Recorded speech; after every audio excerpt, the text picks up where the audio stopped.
This accounting mini lecture covers horizontal analysis. We're learning to use a variety of tools to analyze financial statements.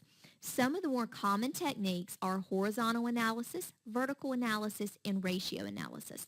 For the purposes of this presentation, we're going to focus on horizontal analysis, which basically means we are going to compare a company's performance and financial condition over time, so over a period of 2 or more years.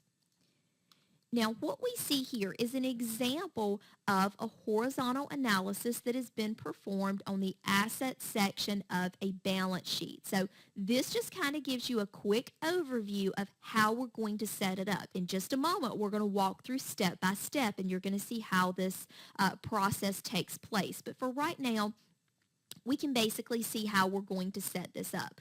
First thing we need is comparative financial statements. In this case, we have a comparative balance sheet. Comparative just means that we have at least 2 years worth of data. So in this example, we're looking at 2010 and 2011. Okay?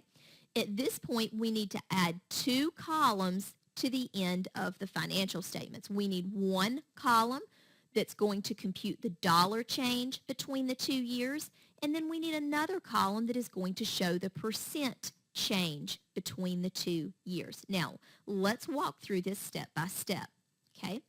The first thing that we need to do is compute the dollar change, okay? So this just basically means that we're going to take the analysis period amount, which is generally the most recent year that we're analyzing, and we're going to subtract the base period amount, which is the previous year. So in this case, if we wanted to compute the dollar change, we would take the 2011 balance and subtract the 2010 balance. That would give us the dollar change.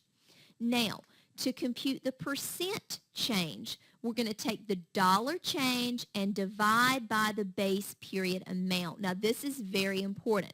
The base period amount is going to be the earlier year that's presented. So in this case, we were analyzing 2010 and 2011. Therefore, the base period amount is going to be the 2010 amount. So let's look at how we would do this. We're going to focus on the cash and cash equivalents. We have the balance for 2011 and we have the balance for 2010. So the first thing we're going to do is compute the dollar change between those 2 years. And when we compute the change, we can see that from 2010 to 2011, the balance actually decreased by $68,591. Now, to compute the percentage change, we take that dollar change and we divide by the base year amount, which again is going to be the earlier year presented, which is 2010. So we're dividing by the balance of $393,927.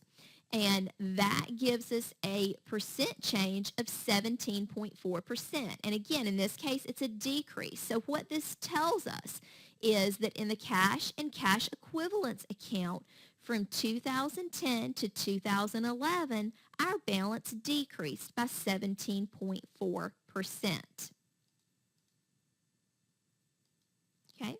And we can follow this same approach on the income statement. Here we see an example of an income statement. Again, we have the 2010 and 2011 balances. We've computed the dollar change between sales for the 2 years. That gives us our dollar change amount. We then take that dollar change, divide by the earliest year presented, which is 2010, and that gives us a percent change. In this case, what it tells us is that sales increased from 2010 to 2011 by 33.4%. And again, you follow the exact same approach for each account that's presented on either the income statement or the balance sheet. And this gives investors and analysts a great way to quickly analyze exactly what's happening in these accounts year over year. Thank you for watching this presentation on horizontal analysis.